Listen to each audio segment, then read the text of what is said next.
लेकिन यहां आज ऐसा क्यों कुछ लीडरों के द्वारा यह सवाल उठाया जाता है कि एमएलएम में कंपनी बदलना मां बाप को बदलने जैसा है? ऐसा क्यों है? क्यों सीधा एक कंपनी की तुलना मां बाप से की जाती है? अरे मां बाप कौन होते हैं? मां बाप होते हैं वो जो अपने बच्चे के पेट पालने के लिए खुद भूखा रहते हैं। मां बाप होते हैं वो जो रात रात भर जागते हैं ताकि उनका बच्चा सो पाए। मां बाप होते हैं वो जो दिन भर भागते हैं ताकि उनका बच्चा घर में आराम से रह सके। मां बाप होते हैं वो जो खुद अच्छी एजुकेशन भले ही ना पाए लेकिन अपने बच्चों के अच्छे एजुकेशन के लिए अपना दिन रात एक करते हैं। वो होते हैं मां बाप। और कंपनी कौन होती है?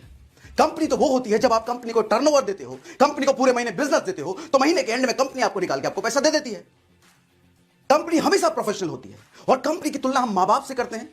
मुझे तो लगता है ऐसे में अपने मां बाप की हम तौहीन कर रहे हैं। मां बाप जो हमेशा हमें निस्वार्थ भाव से हमारे को देने के लिए हमेशा हमें देते रहते हैं, कभी उनका कोई स्वार्थ नहीं होता। जिंदगी भर हमें पालते हैं, पोसते हैं, जिंदगी भर हमेशा हमारा अच्छा चाहते हैं, निस्वार्थ भाव से हमारे बारे में कामना करते हैं। मां बाप की तुलना हम कंपनी से करते हैं। कंपनी जो हमेशा प्रोफेशनल होती है, कंपनी जिसको आप जब तक बिजनेस नहीं दे वो आपको 1 रुपए नहीं देने वाली, मां बाप की तुलना हम करते हैं। बहुत बुरा लगता है मुझे ऐसे लीडर्स के एग्जांपल सुन के। कुछ लोग ऐसे एग्जांपल देते हैं मां बाप बदलने जैसा है कंपनी। कैसे? आपको पता है ये नेटवर्क मार्केटिंग इंडस्ट्री का जन्म क्यों गया था? आई क्यों थी अस्तित्व में? ये आई थी, इसका मेन एजेंडा था कंज्यूमर एम्पावरमेंट। लोगों को एम्पावर करना इसका एजेंडा था। लोगों के हाथों में इनकम पकड़ाना इसका एजेंडा था। कंज्यूमर एम्पावरमेंट इसका एजेंडा था। लेकिन आज मुझे दिखता है हम जाने अनजाने कहीं ना कहीं कंपनी एम्पावरमेंट करने लग गए हैं। बात तो हम करते हैं कंज्यूमर एम्पावरमेंट की, लेकिन हम कर रहे हैं कंपनी एम्पावरमेंट। कंपनी के टर्नओवर बढ़ाने की बात कर रहे हैं हम, कंपनी को नंबर 1 बनाने की बात कर रहे हैं हम। उस डिस्ट्रीब्यूटर का क्या? उस शख्स का क्या जो जिसके घर में एक पत्नी है, एक बच्चा है, जो अपनी नौकरी छोड़ के फुल टाइम इस इंडस्ट्री में आया काम करने के लिए, पैसे कमाने के लिए, अपने परिवार के सपने सच करने आया है? उसके बारे में कौन बात कर रहा है? उसके बारे में कौन बात कर रहा है? एक आदमी 10 साल, 15 साल, 20 साल नौकरी करके थक चुका है, उसे नौकरी में सेटिस्फैक्शन नहीं है, अपनी जिंदगी को वो अच्छे तरीके से एंजॉय नहीं कर पा रहा, वो अपनी नौकरी के साथ पार्ट टाइम में बिल्ड करने आया है ताकि वो अपनी जिंदगी को जी सके। उसके बारे में कौन बात कर रहा है? उसकी इनकम बढ़ाने के बारे में कौन बात कर रहा है? हम बात कर रहे हैं कंपनी नंबर 1, कंपनी का टर्नओवर, कंपनी ये, कंपनी वो। क्यों? मैं विरोध करता हूं इस चीज का। कंपनी एम्पावरमेंट के लिए हम नहीं आए हैं इस इंडस्ट्री में। हम लोगों को एम्पावरमेंट करने आए हैं, अपनी टीम को एम्पावरमेंट करने आए हैं, लोगों के लिए आए हैं, हम लोगों की भलाई के लिए आए हैं। हमें पूरी इस इंडस्ट्री के लिए काम करना है। इस इंडस्ट्री को हमें नंबर 1 बनाना है, किसी कंपनी को नंबर 1, नंबर 2 नहीं बनाना है। हमें पूरी इस इंडस्ट्री को नंबर 1 बनाना है, पूरी दुनिया में इस इंडस्ट्री को एक मुकाम पर पहुंचाना है। आज इस इंडस्ट्री को एक अलग तरह के तरीके से देखा जाता है, कुछ लोग गिरी हुई नजरों से देखते हैं। मेरा मानना यह है कि मेरा मोटिव, मेरा लक्ष्य यह है कि मैं इस इंडस्ट्री को ऊपर लेके जाऊं। इस इंडस्ट्री से जुड़े हर एक डिस्ट्रीब्यूटर के घर में अच्छा खासा पे आउट आना चाहिए। इंडस्ट्री से जुड़े हर डिस्ट्रीब्यूटर के घर में सपने पूरे होने चाहिए, उसके परिवार का सपना पूरा होना चाहिए, उसके बच्चों का सपना पूरा होना चाहिए। मेरा यह एजेंडा है। मैं कभी किसी कंपनी के विपक्ष या पक्ष में बात नहीं करता। आज मैं आपसे पूछना चाहता हूं कि क्या आपको अगर एक मौका मिले एक ऐसे प्लान के साथ काम करने में, एक ऐसे प्लान के साथ काम करने का आपको मौका मिले जहां पर सिर्फ आपको 2 लेग मेंटेन करना पड़े, जहां पर आपको सिर्फ 2 लेग मेंटेन करना पड़े, कोई भी साइड बिजनेस एक्स्ट्रा क्रिएट नहीं करना पड़े।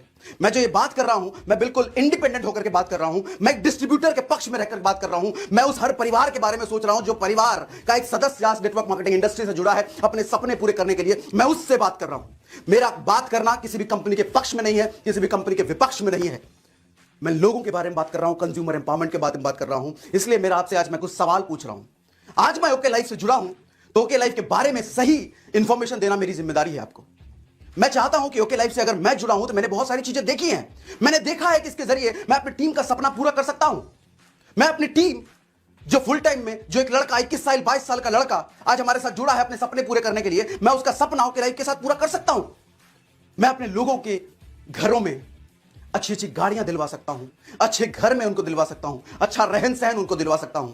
मैंने ये सारी चीजें दिखी है, इसलिए मैं ओके लाइफ के साथ जुड़ा हूं आज। अब ओके लाइफ में ऐसा क्या है, मैं आपको कुछ सवालों के जरिए बताना चाहता हूं।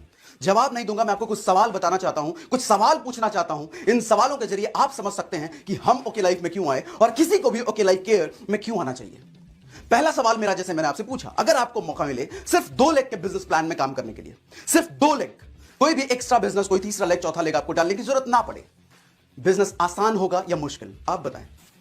मेरा अगला सवाल, कैसा रहे अगर टीम में रीपरचेज बना हुआ है, हर महीने रेगुलर रीपरचेज आ रहा है, आपका फोकस कहां होगा? नई ज्वाइनिंग पे ऑफ कोर्स, जब आपका मैक्सिमम फोकस सिर्फ नई ज्वाइनिंग पे है क्योंकि रीपरचेस तो आ रहा है, आपका बिजनेस आसान होगा या मुश्किल होगा? मेरा अगला सवाल, अगर प्लान ऐसा हो जिसमें डेप्थ कटिंग ना हो। डेप्थ कटिंग कहने का मतलब आपके पास कंडीशंस नहीं हो, आपको सिर्फ 3 लाख तक या 4 लाख तक या 5 लाख तक पैसा मिलेगा, उसके नीचे नहीं मिलेगा, क्योंकि डेप्थ तो अपने आप जाता है जी। कंपनी मीटिंग करती है, सेमिनार करती है, कंपनी बड़े बड़े फंक्शंस करती है, तो डेप्थ तो अपने आप जाएगा जी। लेकिन वो डेप्थ डिस्ट्रीब्यूटर का कट जाता है। मैं एक ऐसे प्लान की बात कर रहा हूं जहां पर डिस्ट्रीब्यूटर का डेप्थ ना काटा जाए, अनलिमिटेड डेप्थ तक पैसा आए। कैसा रहेगा?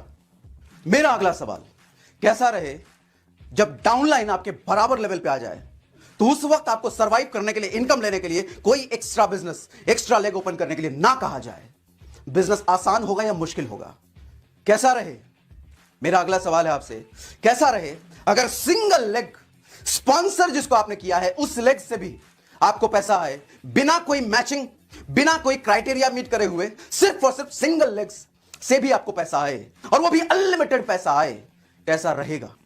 मेरा अगला सवाल, कैसा रहे कि आप एक ऐसे बिजनेस प्लान के साथ काम करो जो बिजनेस प्लान एक 10 साल के बच्चे को भी 10 मिनट में समझ में आ जाए। मैंने क्या कहा? 10 साल के बच्चे को 10 मिनट में समझ आ जाए। इतना आसान बिजनेस प्लान के साथ काम करो। इतना आसान बिजनेस प्लान होने की वजह से डुप्लीकेबल प्लान होता है ये, और जब प्लान डुप्लीकेबल होता है तो प्लान प्रेजेंटर बढ़ जाते हैं टीम में, प्लान प्रेजेंटर बढ़ जाते हैं तो लोगों की ज्वाइनिंग बढ़ जाती है, और जब ज्वाइनिंग लोगों की बढ़ेगी तो बिजनेस बढ़ेगा या कम होगा? यानी बिजनेस आसान होगा या बिजनेस मुश्किल होगा? आप बताएं।